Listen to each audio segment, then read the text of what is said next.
Hey tout le monde, c'est Kubi et aujourd'hui on se retrouve dans une vidéo d'entraînement au dessin, histoire de vous emmener avec moi pour s'améliorer et non pour vous montrer un dessin totalement fini comme d'habitude. Le but étant d'apprendre moi-même et de vous aider à apprendre avec moi. Et aujourd'hui on va donc dessiner des mains, car c'est une partie du corps que j'adore dessiner, mais que je maîtrise pourtant très peu. Donc c'est parti. La première étape quand on veut faire du dessin d'anatomie, et j'ai envie de dire la plus compliquée, c'est de trouver des images de référence, c'est-à-dire des modèles. Du coup pour ça on va se rendre sur Pinterest, qui est une appli fortement basée sur tout ce qui est artistique, et on va y trouver des milliards de modèles de mains. Bien sûr, toutes celles que je dessinerai dans cette vidéo seront directement en description. Pour notre premier modèle, j'ai choisi de commencer en douceur avec une main de face tout ce qu'il y a de plus basique, avec les autres représentés, ce qui va nous permettre de comprendre bien mieux sa formation. Je vais donc dans un premier temps la représenter par une forme hexagonale ainsi que le poignet, puis y ajouter l'emplacement des jointures, c'est-à-dire là où vont venir se fixer les doigts, puis dessiner les doigts. D'ailleurs, attention car à ce stade du dessin, vos doigts ne doivent pas être de même longueur mais plutôt former une pointe qui est ici représentée par le trait beige. Et enfin, ajoutez la chair, les courbes, autour de votre trait de construction et votre main prend vie.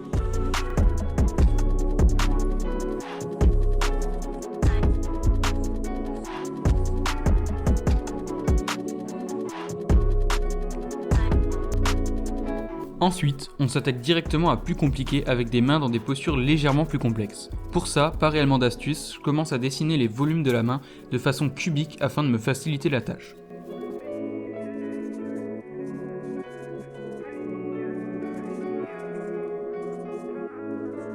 Ensuite, je m'imagine simplement où se trouvent les os afin de savoir comment bien positionner les doigts.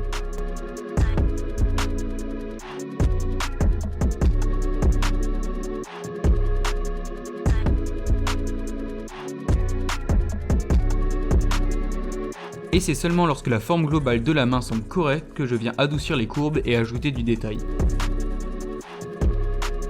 Du coup, bravo, si vous avez suivi et reproduit jusqu'ici, nous en sommes déjà à notre première page complète de mains basiques. À présent, on va s'entraîner à leur faire tenir des objets, histoire de les rendre utiles nos mains quand même.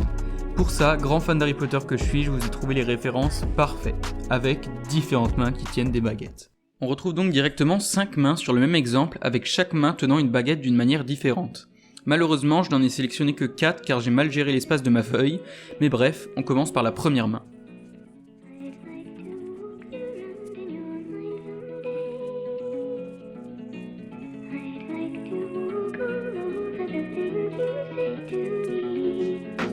Cette fois-ci, on reprend les concepts expliqués précédemment en veillant à la cohérence entre les différentes tailles de doigts, qu'ils soient proportionnels au poignet, et bien évidemment garder un bon contact entre la main et la baguette afin que la baguette ne donne pas le sentiment d'être trop légère ou trop lourde, au contraire.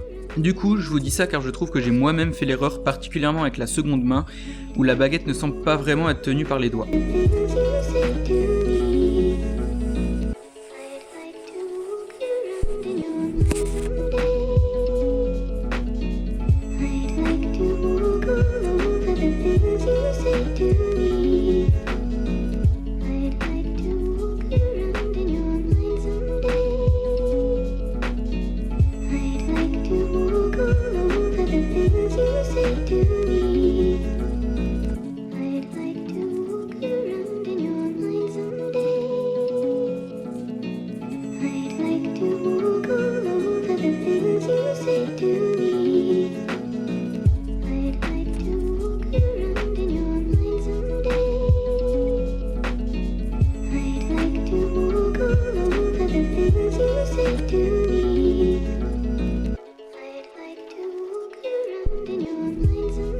Enfin, rien ne me sert de décrire la réalisation des dernières mains car cela revient au même. Il ne me reste donc plus et ne vous reste plus qu'à en dessiner encore et encore car c'est comme ça qu'on s'améliore. Je vous invite d'ailleurs à me taguer sur vos dessins de main via mon Insta qui s'affiche à l'écran. Si vous souhaitez vous aussi vous entraîner au dessin de main, je rappelle d'ailleurs que les images sont en description.